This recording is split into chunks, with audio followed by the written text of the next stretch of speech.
The sun had now risen, and the Hellenes were about to prepare their morning meal, when the scouts brought in word that the satrap Mithridates was riding towards the camp with an escort of 30 horsemen.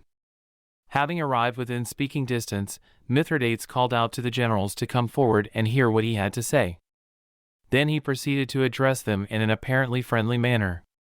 "Men of Hellas," he said, "I was, as you know, upon the side of Cyrus, and am now your friend. I do not wish to remain with Tissaphernes, for I fear his vengeance, and, if you will let me know your plans, I will gladly join you with all my following and march by your side. Tell me therefore what you have decided to do." The generals conferred together and agreed that Harasses, their spokesman, should answer Mithridates as they had already so often answered the Persian envoys. "If we are allowed to return in peace to our home, we will pursue our way with as little injury as possible to the inhabitants of the countries through which we pass. But if we are hindered in our march, we will fight to the death." To this Mithridates replied by trying to persuade them that they could have no hope of escape except by making peace with the great king, and it soon became clear that he had been sent by the enemy to feign friendship for the purpose of finding out their plans.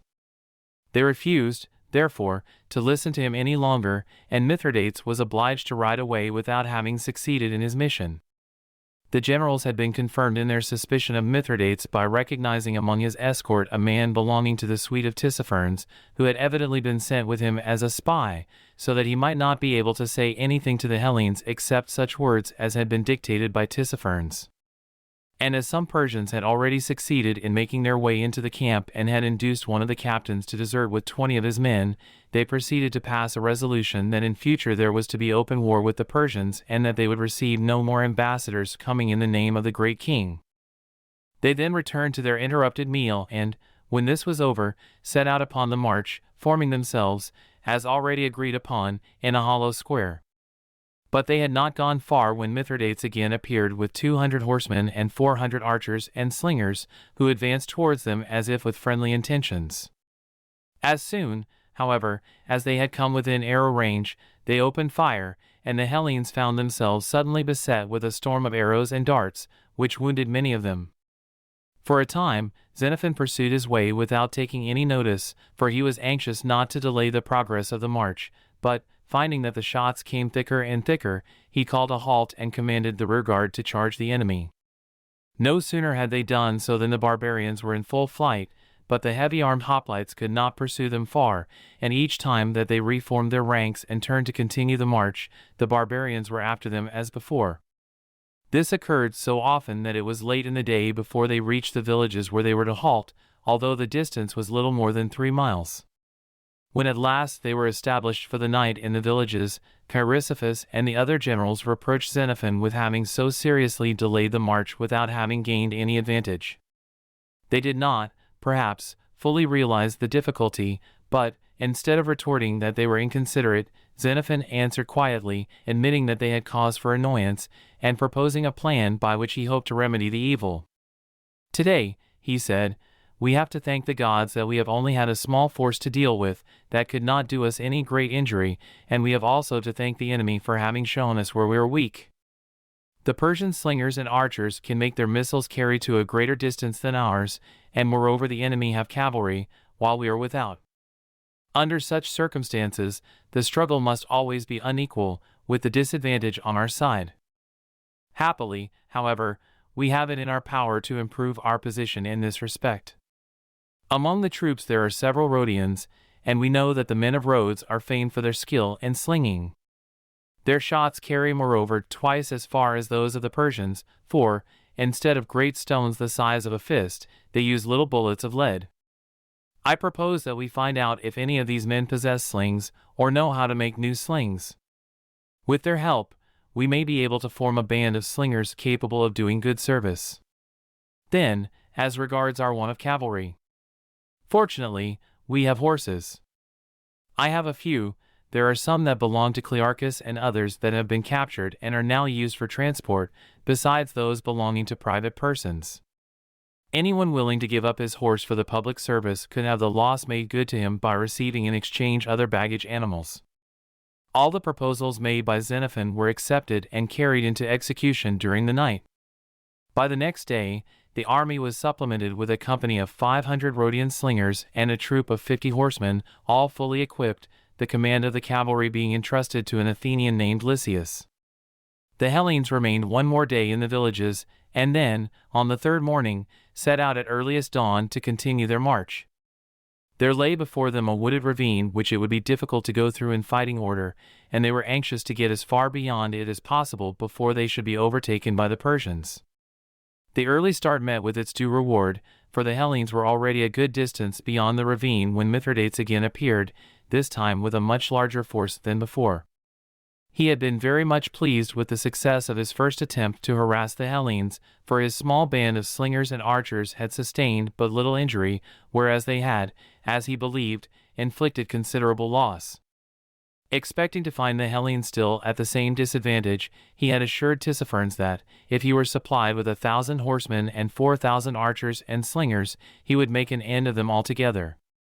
But now they were prepared for him. They let him pass unhindered through the ravine and advance beyond it until he was almost within arrow shot. Then the trumpets sounded, and the newly formed cavalry and light infantry charged forward upon the advancing foe. At this wholly unexpected attack, the barbarians were seized with panic and fled precipitately. But on reaching the ravine, their flight was impeded by the trees and bushes, and many of them were killed by the Hellene cavalry who came after them in full pursuit. 18 horsemen were captured, together with their horses, and many more of the enemy were killed, whose bodies the Hellenes mutilated in a horrible manner in order to strike terror into the breasts of the Persians. From this time they saw no more of Mithridates. His place was now to be taken by a still more powerful enemy. For some days after the repulse of Mithridates, the Hellenes were allowed to continue their march unmolested, but soon the Persians were again seen coming up behind them. Tissaphernes was now pursuing them with all the forces under his command, determined that they should not much longer escape his vengeance. Keeping the main body of his army in the background, he brought to the front his numerous companies of light infantry and commanded them to make use of their slings and bows. But the Hellenes, unawed by the overpowering numbers of the enemy, quickly brought forward their little band of Rhodians, whose leaden bullets carried farther than the heavy shot of the Persian slingers, and, before the enemy was near enough to do them any harm, they had opened fire upon their close-packed ranks where every shot was certain to tell. The archers too discharged their arrows with equal effect, and so deadly was the assault that Tissaphernes was obliged to withdraw his men out of range and for the rest of that day contented himself with following the Hellenes at a safe distance. Before retiring from the ground where the skirmish had taken place, the Hellenes were careful to collect all the bows and arrows that had belonged to the dead Persians. These bows, which were much stronger than their own, were likely to be of great service to them, and in the evening, when they reached the villages in which they were to spend the night, they took great pains to practice using them with effect. They were so fortunate, moreover, as to find in these same villages a store of excellent bowstrings, and a quantity of lead, which they at once set to work to make into bullets. After resting for one whole day, they continued their march, and now the road lay through a flat plain. Tissaphernes followed at a distance, always on the lookout for any opportunity of attacking them at a disadvantage, and so overwhelming was his superiority in point of numbers that he was often able to inflict considerable loss, even upon the brave Hellenes. Sometimes, for instance, the road would narrow considerably, or a bridge would have to be crossed, and then it was found that the plan of marching in the form of a square had many drawbacks for a retreating army with the enemy in pursuit. Confusion was sure to arise, both in breaking up the square on arriving at the narrow part of the road, and in reforming it on coming out again into the open country, and by this confusion Tissaphernes did not fail to profit. The generals agreed that some new plan must be devised to meet the difficulty, and they decided to form 6 small companies, each consisting of 100 men and subdivided into half and quarter companies, each with its own officer. When the square had to be compressed for passing over a bridge or narrow road, these companies fell out of their places in the wings and wheeled around to the back of the rear, returning again to the wings when the square widened out again. By this means, disorder was prevented, and for the next 4 days the Hellenes continued their way with very little loss. On the 5th day, they came to the end of the flat country. They had now to cross a range of hills, and at this they rejoiced, thinking that the hilly ground would be disadvantageous for the Persian cavalry. But this day was destined to be the most disastrous of any they had yet known.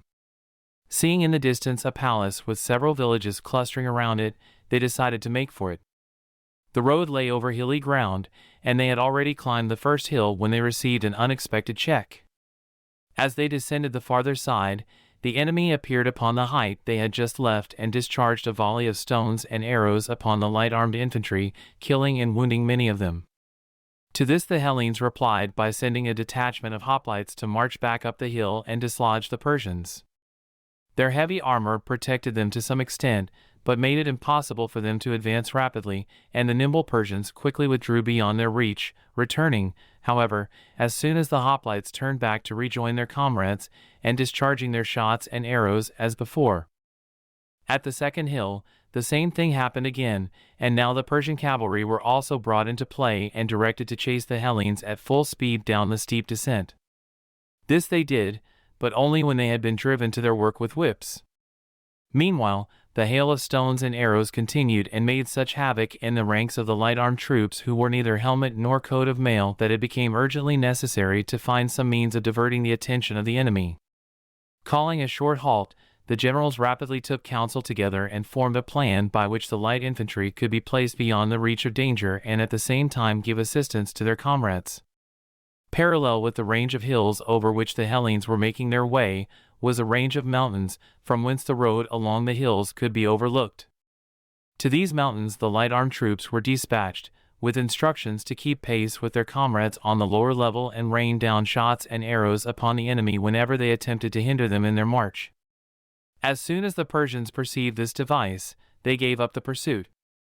The disadvantage was now on their side, and they were afraid of being cut off from the main body of their army. So for the rest of that day the Hellenes continued their way in peace, the light infantry on the mountains, the hoplites on the lower hills. At last, they reached the villages which they had perceived in the distance, and now the first thing to be done was to see to the sick and wounded, of whom there were a great many.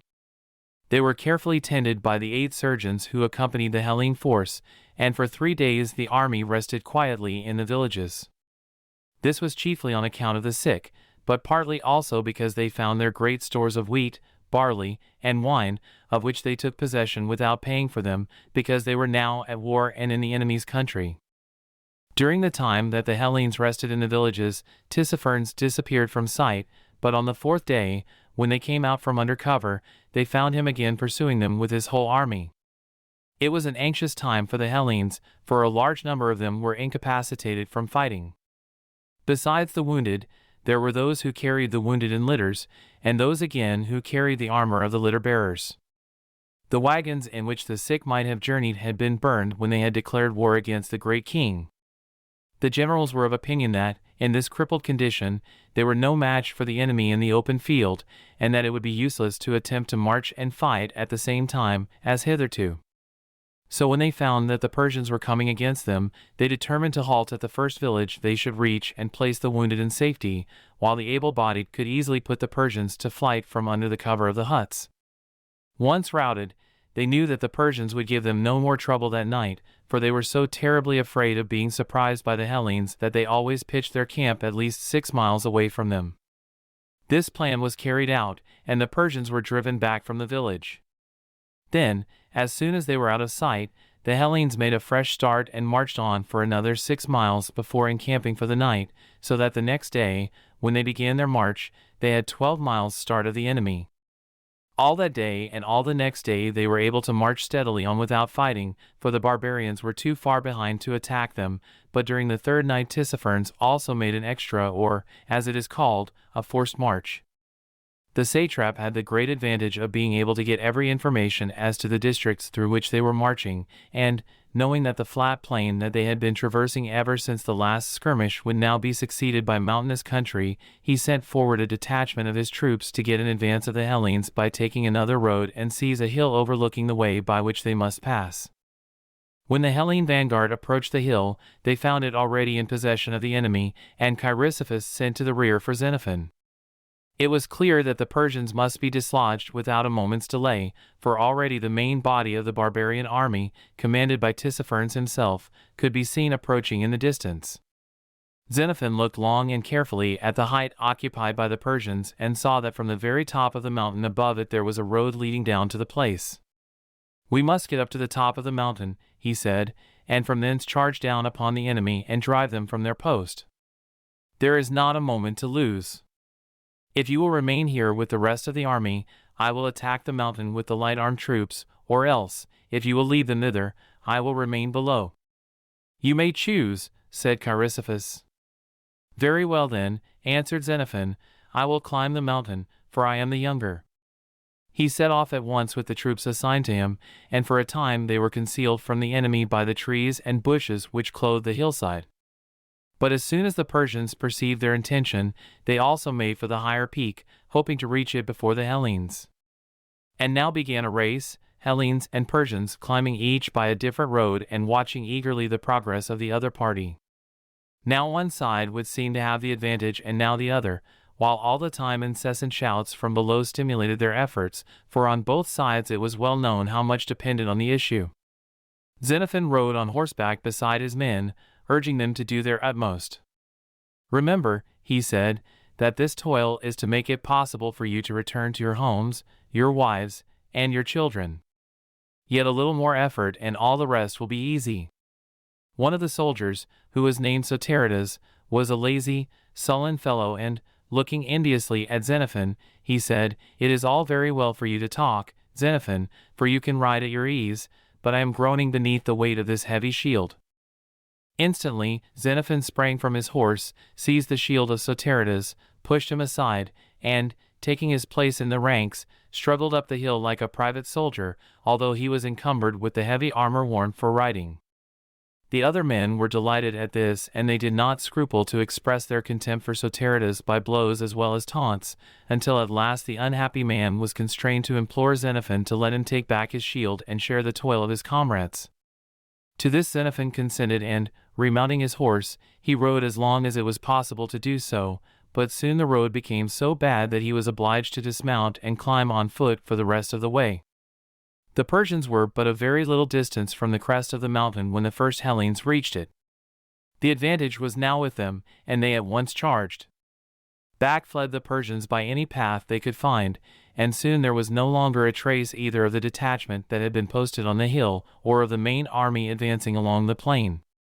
The road was free, and a short march brought the Hellenes to some villages where they could rest after the fatigues of the day. There they found abundance of food and were able moreover to take as spoil a number of cows and other animals, for it happened, fortunately for the Hellenes, that a great number were just then collected at that place in order to be ferried across the Tigris. This was their last encounter with Tissaphernes. Since his shameful betrayal of their generals, he had for 20 days been following in their track as a pack of hounds pursues a noble stag, who nevertheless saves himself by his courage and endurance. Taking into consideration the enormous difference in point of numbers, the loss sustained by the Hellenes during these 20 days was very slight. They had been more than a match for Tissaphernes and his great army and might well feel proud of their superiority to the cowardly mob of barbarians.